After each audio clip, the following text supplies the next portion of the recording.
I said, hello, Miami. Welcome to the Bitcoin for Creators panel.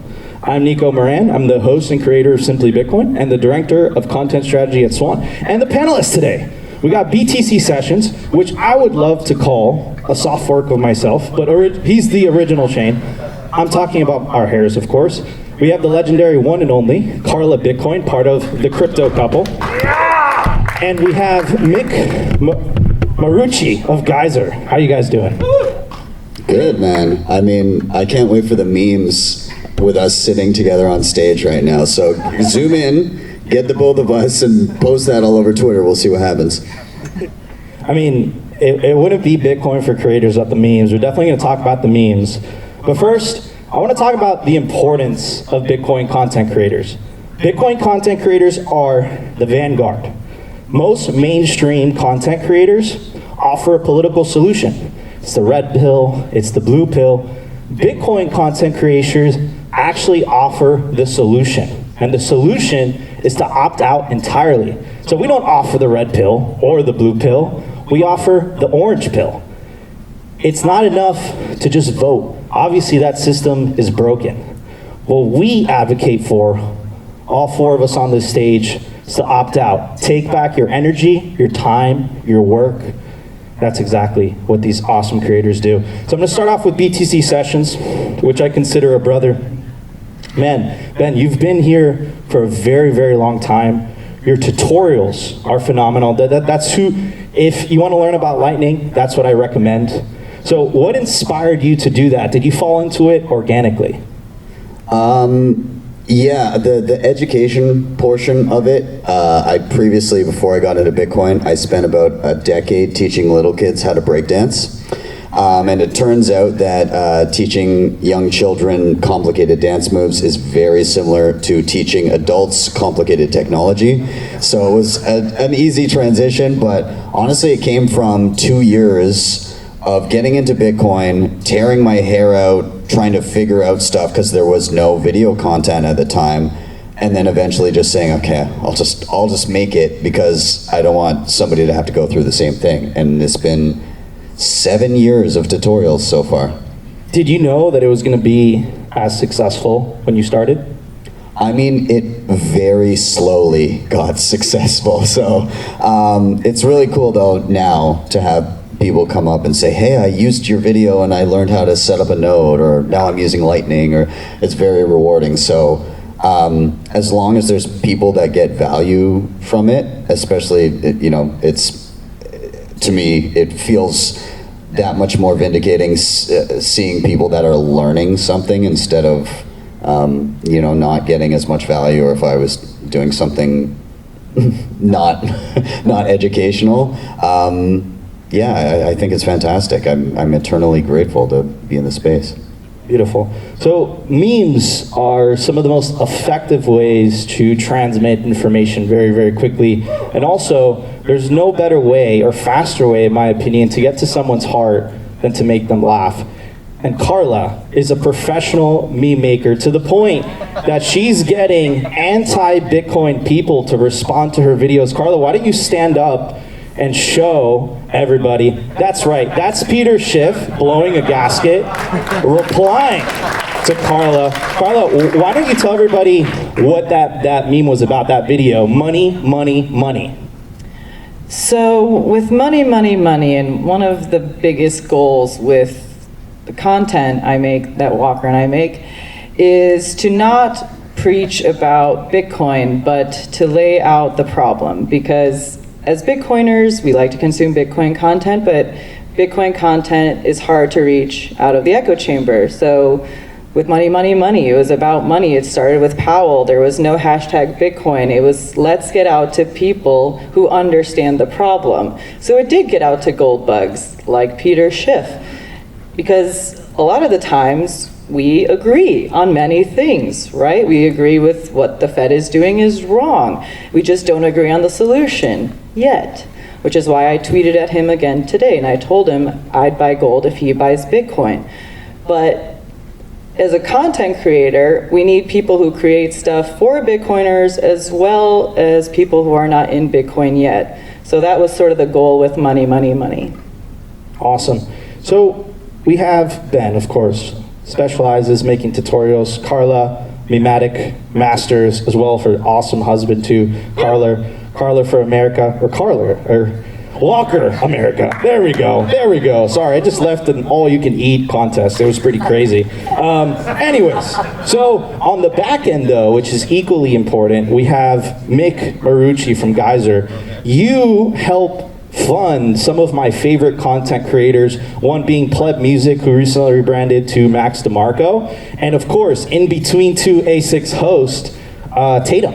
So why don't you tell everybody a little bit about yourself and what Geyser is for? Absolutely, it's a pleasure to be here. So I started Geyser when I was just scrolling on Twitter and remembering that there were all these interesting ideas that were coming out. There were people adding their lightning invoices saying, can you guys fund me? Love to set up a meetup, or I have this artistic project. And I kind of realized that actually everyone's a creator.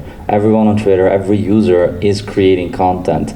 And what was the problem with what I was seeing with Twitter is that although you have that reputation system, you don't have that easy way of actually funding. Money is not embedded in the social media experience. And it really something clicked and made me think, okay, wow, if you look at how creators make money on the web today, something like 50 to 60% comes from sponsorships. Then you have tips represent like 4 or 5%, and you have other, so basically it's really little money. A lot of it is advertising, right? So you have this intermediation of funding, and Bitcoin enables to break that. Actually enables you to actually fix that. It breaks the system, the old system, and enables, by integrating money, enables creators to actually kind of be part of the value for value economy. And our first idea was just, okay, let's just create a platform where people can fund great ideas and take the Twitter kind of trust that they've built to support their ideas. So that's sort of how Geyser originated. Ever since a lot has happened, interesting new project protocols have emerged since, and we're looking to improve on how that too. But yeah, that's sort of the idea. The idea that we're all creators, we all can support each other towards the creation of great content. And money, Bitcoin, Lightning as the internet of money can fix this. Yeah, and let's explore that topic, right? For anyone getting in, this is one of the questions that I hear the most, which is, how do you monetize this, right? You put hours and hours, your heart and soul into each one of these videos or memes or pieces of writing. And one of the questions I get, like, how do you monetize that, right? So, Ben and I have had this conversation at length. One of the most effective ways is direct sponsors. So getting sponsored by Bitcoin companies.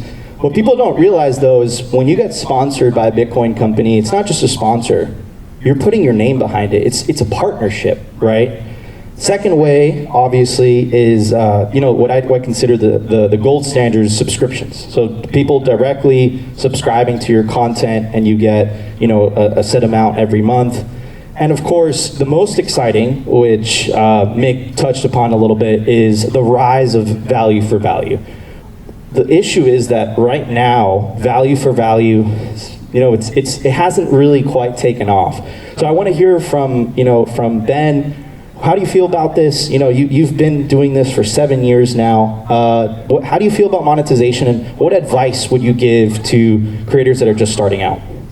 Yeah, it's an interesting conundrum trying to figure out how best to do things. Obviously, we're still at a place where if you want this to be a living, direct sponsorship is kind of the thing that can make that possible. But I do think it is shifting. And so, with direct sponsorship, like you said, you're putting your name behind it, and you have to balance your sponsors and your conscience.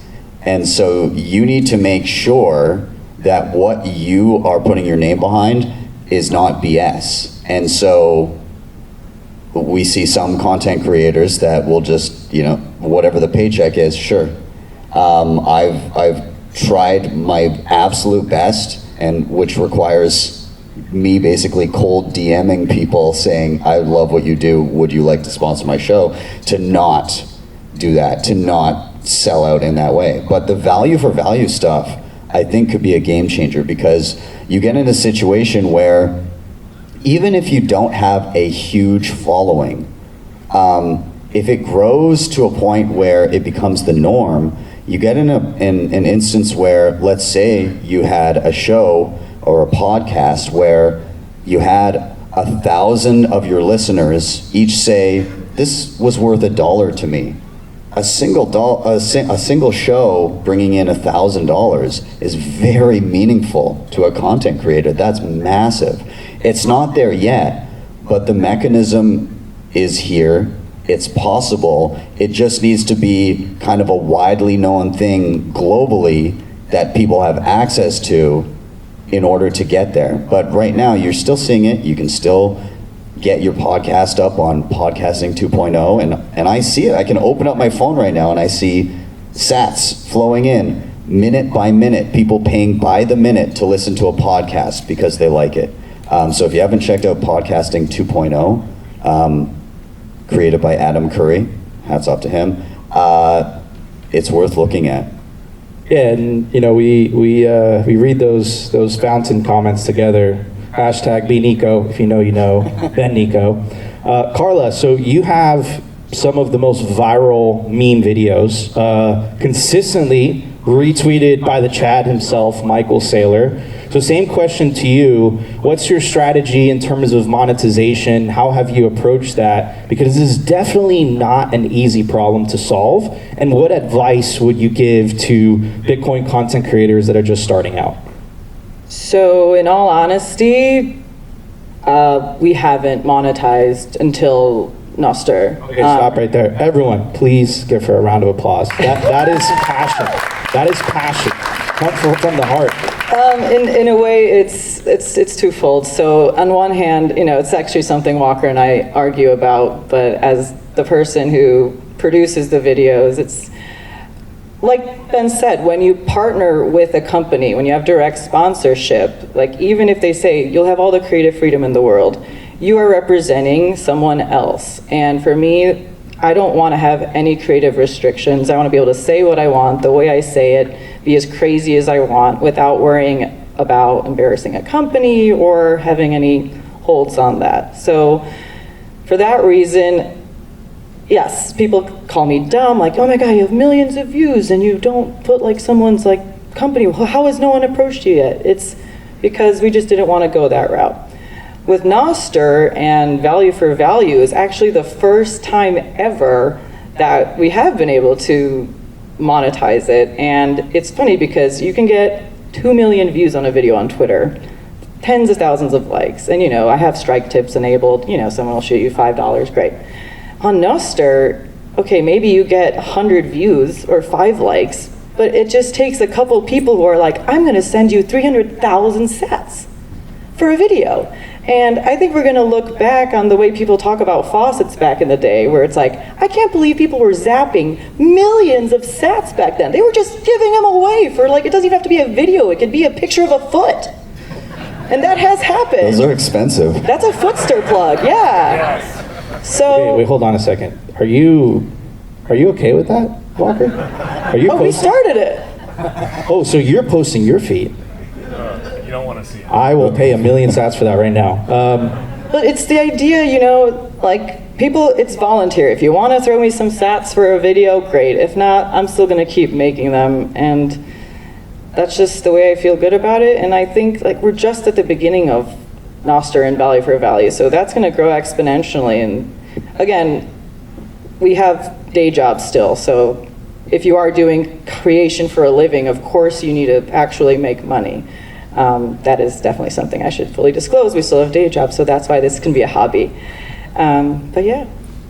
So, and you're talking about the Value for Value, Mick, with Geyser, you are in the vanguard of this. So this is a problem that you are actively trying to solve. How do we get more people, specifically Bitcoin content creators, using Value for Value? Because what Ben mentioned earlier, and I'm on the same boat with Simply, of course, is right now, the most feasible, reliable option is direct sponsorships or direct partnerships with Bitcoin companies? Yeah, it's a good question. It's the $1,000,000 question, right? How do we onboard the world into Bitcoin? How do we onboard them to Lightning and Nostr? Yeah, these are it's probably just a lot of different things. You know, content creation itself can actually play a role in that flywheel, bringing people in. You know, just the growth of the Bitcoin economy and the ecosystem, Bitcoin companies providing these tools. Things like, you know, yesterday's announcements by Strike of integrating Lightning addresses finally kind of help to kind of connect, to increase the ability, the ease of integration to the value economy. And yeah, all these different things. I will say that the growth has been quite staggering, right? So, I mean, Nostr has gone through a massive hype. It's slowed down a little bit, but we're still seeing on Geyser specifically around 35% growth month over month in terms of the amount of money flowing through. And I think we're in an interesting stage now with Geyser. We're flowing there's quite a lot of Bitcoin flowing through, and we're still actually a lot more than Nostr. I think in a year from now, it's probably Nostr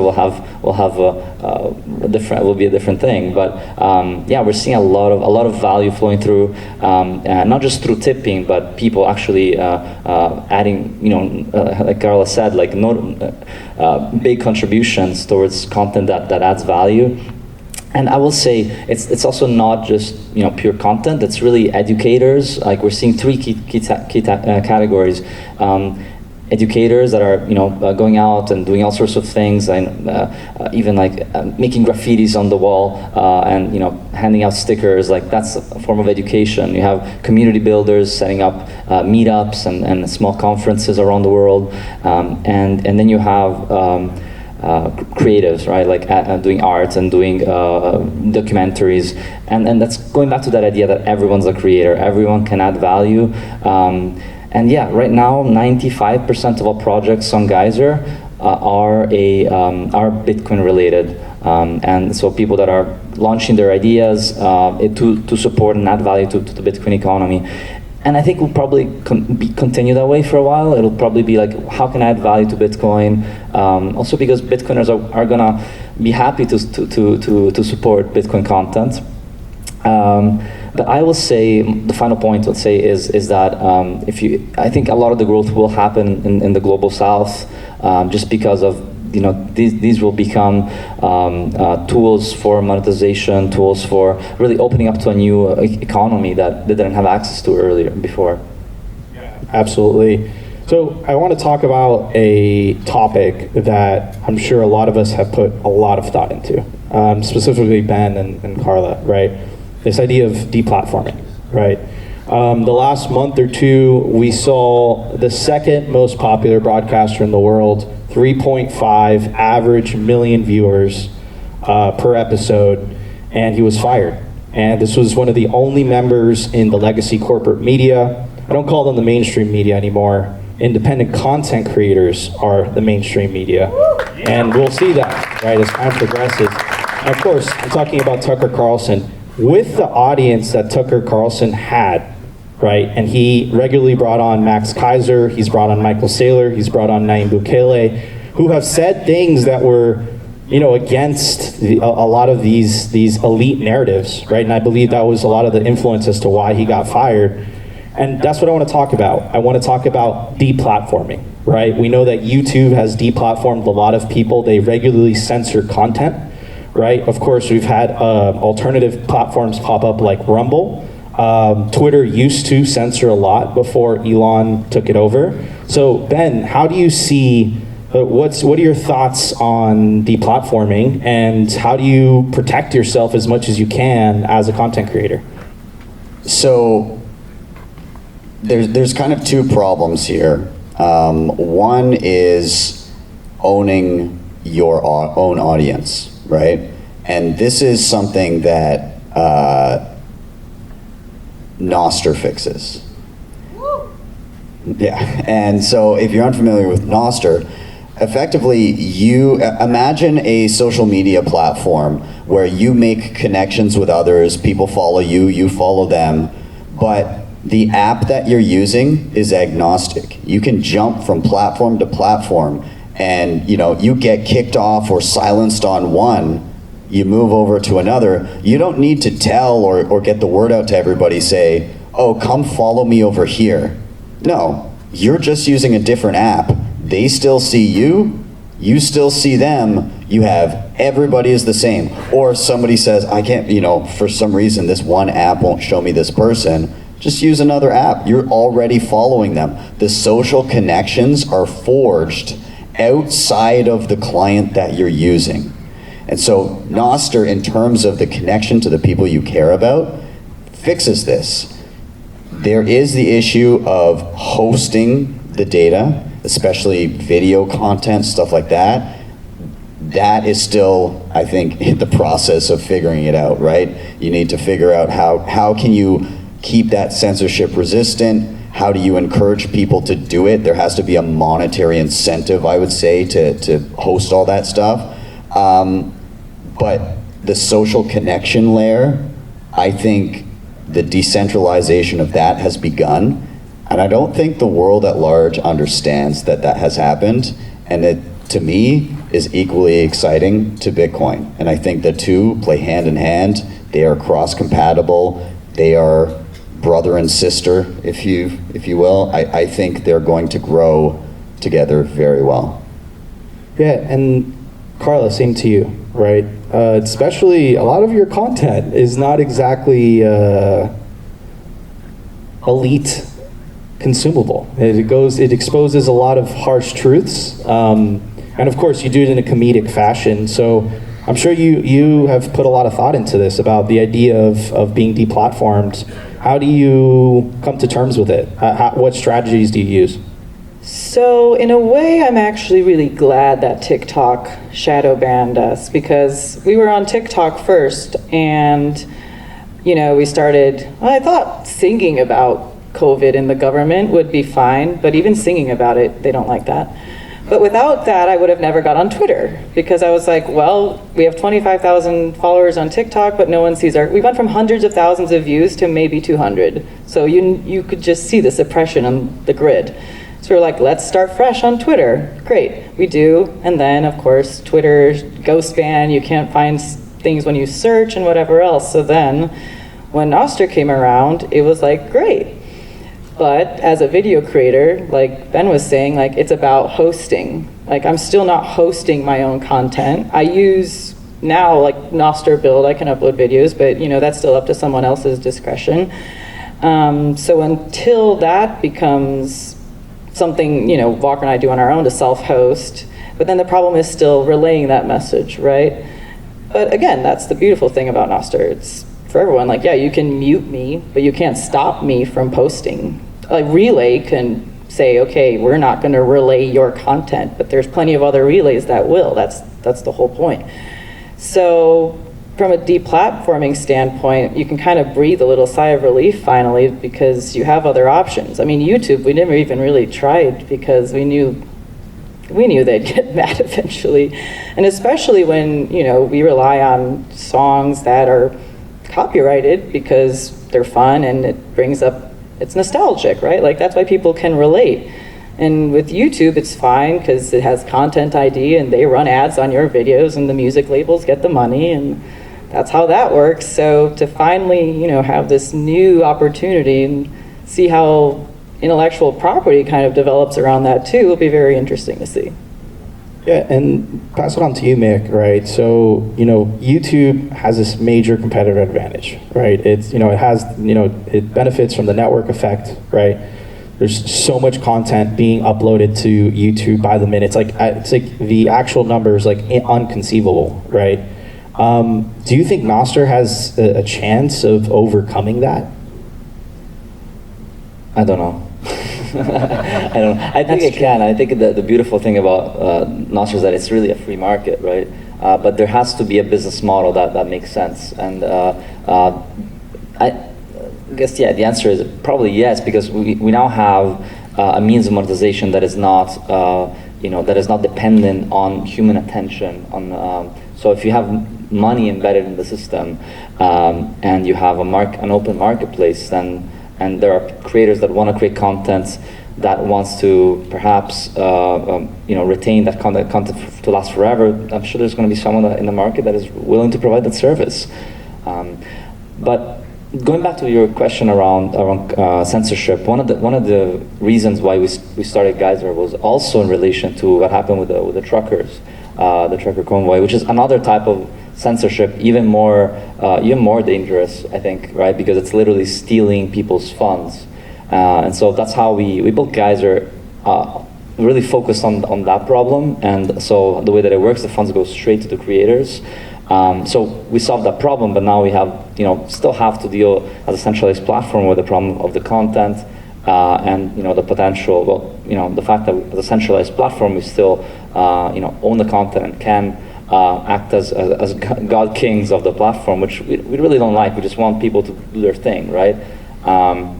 But yeah, we're looking also at that and how to improve that, and learning from Nostr as well. Awesome. So if you guys make content, you know this. Content creation is really hard. It's a grind, especially in the beginning, the first 1 or 2 years. You get a lot of thoughts in the back of your mind. Why am I doing this?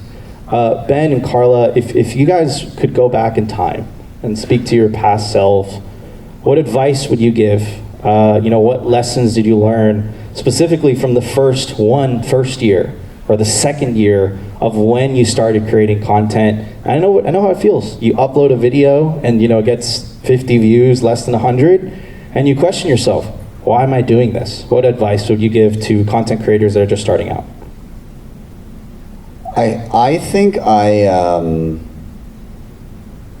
would say, in my experience, number one, those first interactions, those first views, yeah, it seems small, but it's also, the first few are very meaningful too. Like I remember the first comment on a single video I put out. I was like, somebody watched this? No way.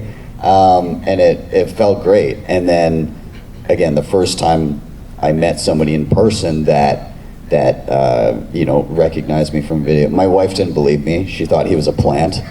I was like, the guy comes out, do you have a YouTube channel? She's like, no way, who is this? Like, no, it's a real guy, I swear. How much did you pay him? Yeah. So yeah, I would say have a goal in mind, like in terms of what you want to accomplish, what message you're trying to get out there. Don't let the quest for views and clout and subscribers dilute the message that you want to get out there, because you're then compromising on why you came to the space in the first place. Stay true to that. Thanks. I think stay true to that. Have a low time preference about it. Like, yeah, it's a fucking grind. It's a lot of work, and it can be very tiring. But if you stay true to what you want to accomplish, then you'll get less of that worn down feeling, because you still feel good about the end product. You still feel good that people come up and say, I love what you do, because you also love what you do and what you're trying to do. So, yeah. Beautiful. Carla? So this is, going to seem obvious and cliche, but just start. With content creation, you really learn by doing. You can't just study and plan. No, like you have to start writing, start shooting, start creating, learn, get feedback, and do it again. There is no alternative to that. And the other thing I'll say, if anyone's aspiring to create content, is don't let keyboard warriors get you down, because that comes with it. There's going to be mean people, but what I always like to say is, like, those who can't do, criticize. So if you're the one putting yourself out there and actually trying to provide value and do something new, like, good on you. And when you start, you are going to get negative feedback and mean people, and I just want to let you know that it stings at first, but your skin gets thicker and thicker each time, and that's how you keep going. Like, show the haters that they're wrong, and if you really are passionate about something, just go for it, because that's what's amazing about Bitcoin all of us are so different, have such different angles to bring. We're all creators, but you're doing tutorials on lightning wallets that I could never do, and I sing in an orange wig, which you probably could do. We'll see. Duet. Yeah, let's do it. So anything you can bring creatively, artistically, technically, just do it, because we still have so much information to get out. There are so many people who still need to learn. So if I impart anything, is if you're thinking about starting a creative project, stop thinking and start doing it. Beautiful. All right, we're gonna end with this. The name of this panel is Bitcoin for Creators. Every single one of you in the audience are a creator. Every tweet that you like, every meme that you make, every video that you create are weapons in this narrative trench warfare that we're fighting in the battlegrounds of the internet. This is hand-to-hand combat. Recently, Walker, right? He fought back against the New York Times propaganda hit piece, and he started this this great project called Stop the Presses. And the New York Times, they tried to fact check Riot's, video, basically making the case that ASICs emit no CO2. We all came together, and we got that community taken down. This is the power of the internet. It empowers you. Take agency, take action, get involved, and we will win this thing. Love you guys. This is Bitcoin for Creators. I'm Nico Moran. This is Mick, Morucci, Carla, and BTC Sessions. Love you all.